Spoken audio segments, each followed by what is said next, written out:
excuse me, Dr. Latipo actually brought this up a little bit earlier. If I remember correctly, I think there was an appeal 2 years ago, but you're a father of 2 little girls. And what is your take on transgender females playing sports with other girls? Well, my take is evidenced by when I put my John Hancock on the legislation 3 years ago, saying that in Florida, girls have a right to compete against other girls in competitions that have integrity and that are fair. And you can't have a biological male butt into these competitions and win the trophies. It's wrong.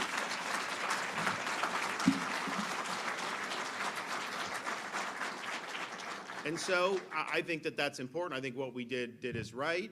And, sometimes people will act like, that not allowing a biological male is somehow an imposition on that athlete, and they don't care about the imposition you're imposing on all these female athletes.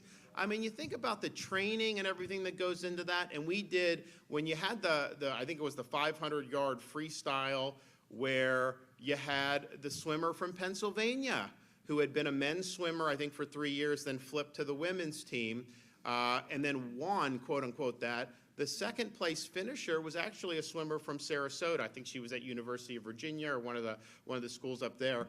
And that's someone that's probably trained for years and years at this, because you don't just get to be competing in NCAA just rolling out of bed. I mean, this is something you're doing when you're young and you're through middle school, high school most likely. And so you're doing that, and then you end up getting a second place finish, knowing that if they had just done it by the rules and had women competing against each other, you would have been the national champion. To me, that bothers me. I mean, I want people to know that the hard work will pay off and that you have a right to do that, apply that in competition, that is fair, that has integrity to it. That's really what it's all about. And the message that it sends is say, you know what, you do everything right, you work your tail off, you get in a position, and then all of a sudden you can have just the championship taken away from you. And why is it being taken away from these women and these girls who are competing in these competitions? It's doing it because the powers that be in these institutions, like the NCAA, some of the high school, not in Florida, but some of these high school, they just don't have the courage to put their foot down and say no. They don't have the courage to do what's right because they're worried about being politically incorrect.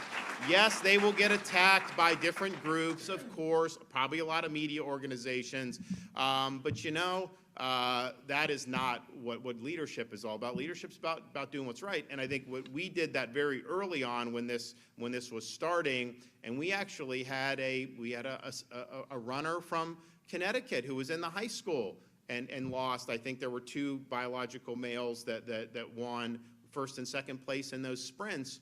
And it's just like, okay, that's just not right. So we're doing it right in Florida. Everyone has a right to compete, but you got to compete, based on the biology. That's the way to do it fairly, and that's the way where people can, particularly our young girls, can know, you work hard, you're going to have a chance to succeed, you're going to have a chance to compete with fairness.